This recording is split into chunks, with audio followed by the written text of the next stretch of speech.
नई पार्टी जनसुराज ने जनता और प्रत्याशियों को नएपन और बदलाव का ख्वाब दिखाकर गदगद कर दिया था, जिनसे हम भी खूब उम्मीदें लगाए बैठे थे।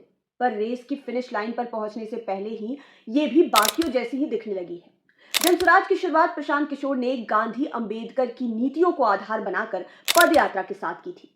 फिर पार्टी का गठन हुआ, नई पार्टी थी तो कई चीजें नई नई देखने को मिल रही थी। इन्हीं नई बातों में से एक बात थी टिकट देने का नया किस्म का फॉर्मूला। पीके ने कहा था कि हम पहले टिकट के लिए उम्मीद रखने वालों से हर सीट के लिए फॉर्म भरवाएंगे, फॉर्म भरने की अवधि होगी और उसके बाद हम फॉर्म भरे हुए लोगों में से किसी एक को चुनकर उम्मीदवार घोषित कर देंगे। लेकिन अब जब सारे टिकट बांट दिए गए हैं तो जनसुराज के भीतर के लोगों का कहना है कि कई ऐसी सीटें हैं जहां ऐसे व्यक्तियों को टिकट मिल गया जिन्होंने किसी प्रकार का फॉर्म नहीं भरा था।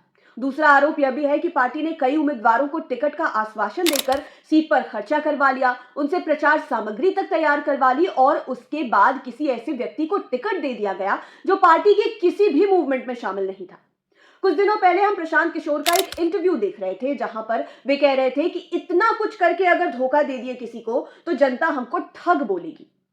प्रशांत किशोर ने जब पार्टी बनाई, जो मॉडल लाया वो सब नया था बिहार के लिए, भारत के लिए और हम सब के लिए भी। लेकिन उन बातों में से निभाया कितना? टिकट बंटवारे में धांधली का आरोप लगाते हुए जनसुराज के ही लोग अब उन्हें ठग बुला रहे हैं, ये कहते हुए कि उनसे फॉर्म भरने का पैसा वसूला गया, उनसे प्रचार करवाए गए और उनसे अतिरिक्त खर्चा करवाकर टिकट किसी बाहरी को दे दिया गया। अभी थोड़ी देर पहले हम जिस इंटरव्यू की बात कर रहे थे, उसी यूट्यूबर के इंटरव्यू में तेज प्रताप यादव ने प्रशांत किशोर के बारे में कहा था कि वो गांधी को भंजाने की कोशिश कर रहे हैं। प्रशांत किशोर हमेशा खुद को गांधी जी के सिद्धांतों पर चलने वाला व्यक्ति बताते आए हैं। तो फिर आप लोग बताइए कि ये गांधी का सिद्धांत मालूम होता है क्या?